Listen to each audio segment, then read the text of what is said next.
어둠이 도시를 지배하던 날들, 1888 19세기 말 런던 동부 화이트채펠은 악취와 매연, 술집과 빈민굴이 가득한 혼란의 도시였다.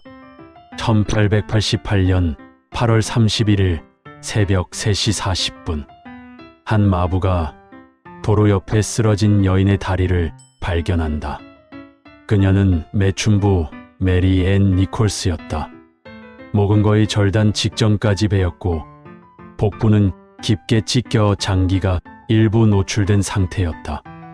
그때부터 도시의 공포는 시작됐다. 두 번째 희생자 애니 체프먼 사건 8일 후 애니의 시신은 집 뒤뜰 쓰레기장에서 발견된다. 장기의 배치와 절개 방향까지 니콜스 사건과 거의 동일했다. 경찰은 범인이 해부학적 지식이 있다고 공식 발표한다. 경찰을 조롱하던 편지 9월 말 신문사와 경찰의 붉은 잉크 열은 의심로 적힌 편지가 도착한다. 나는 다시 죽일 것이다. 장식처럼 내 작품을 기다려보라. 잭 더 래퍼. 편지는 빠르게 대중을 광기로 몰아넣었고 경찰은 매일 수백 건의 거짓 제보와 유언비어 속에 허우적거렸다. 더블 이벤트, 연속 살인, 9월 30일 새벽 1시간 사이 2명의 여성이 서로 다른 거리에서 살해된다. 한 명은 급하게 도망친 듯 절개가 불완전했지만 두 번째 희생자는 훨씬 잔혹했다. 범인은 익숙한 방식으로 장기를 제거해 들고 사라진 것으로 보였다. 마지막 피해자 메리 켈리. 11월 9일 켈리의 방 안. 경찰과 검시관들은 그 방을 보고 말을 잇지 못했다. 방 전체가 피로 칠해진 듯한 패턴, 피해자의 얼굴이 완전히 식별 불가능한 수준으로, 훼손 장기는 침대 위 여러 위치에 배치 창문이 살짝 열려 있었지만 발자국은 존재하지 않았다. 현장은 오히려 범인이 느긋하게 작업한 흔적처럼 보였다.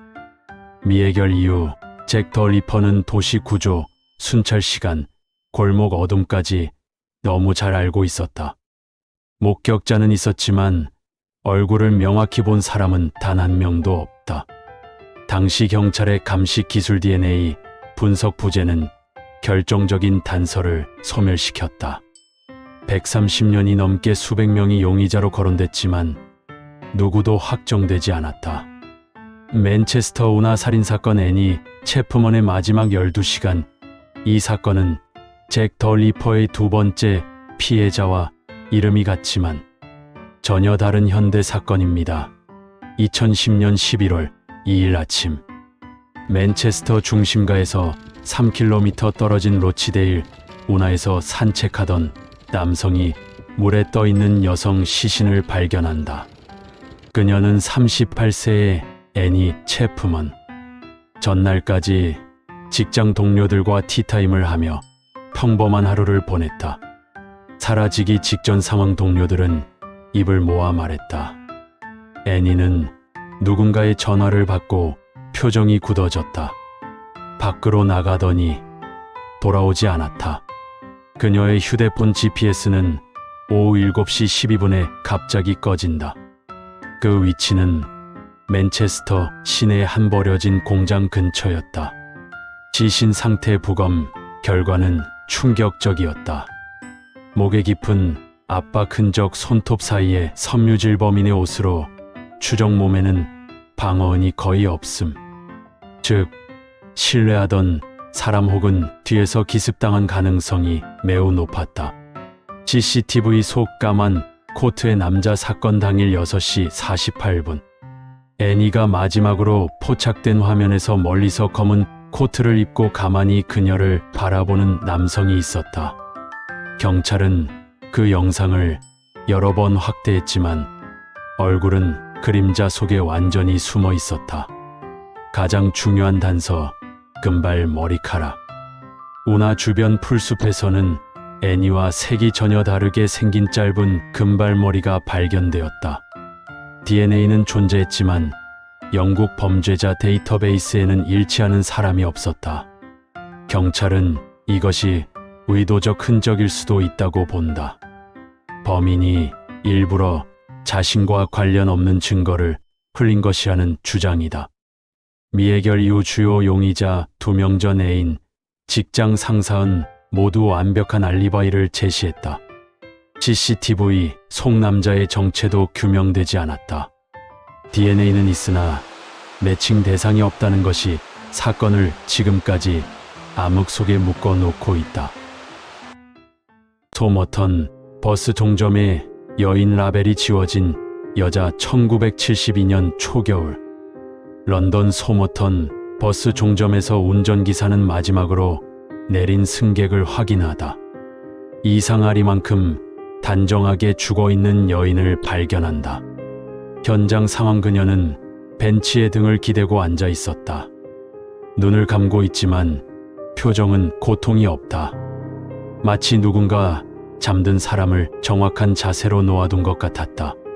주변에는 소지품 없음, 지갑 없음, 신분증 없음, 모든 옷 라벨 제거. 가방 안에는 의문의 종이 조각 하나.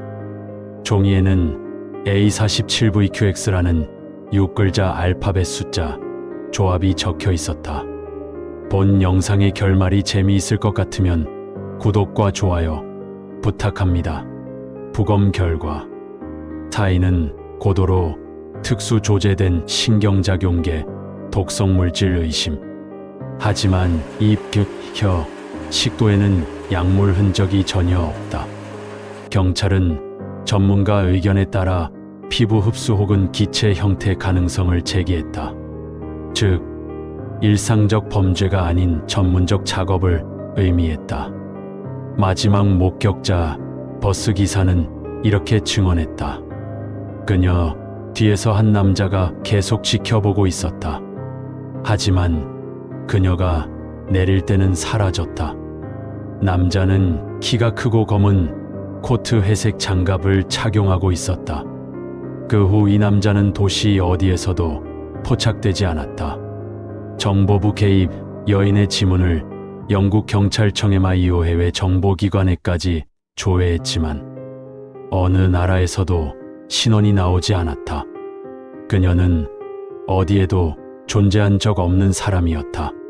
탐정들은 그녀가 냉전기 정보원이었다는 설, 암호 전달 중 제거당했다는 설, 위장 신분으로 활동하다 발각되었다는 설 등을 제기하지만 모든 것이 추측일 뿐. 미해결 이후 사망 원인, 동기, 신원 모두 불명.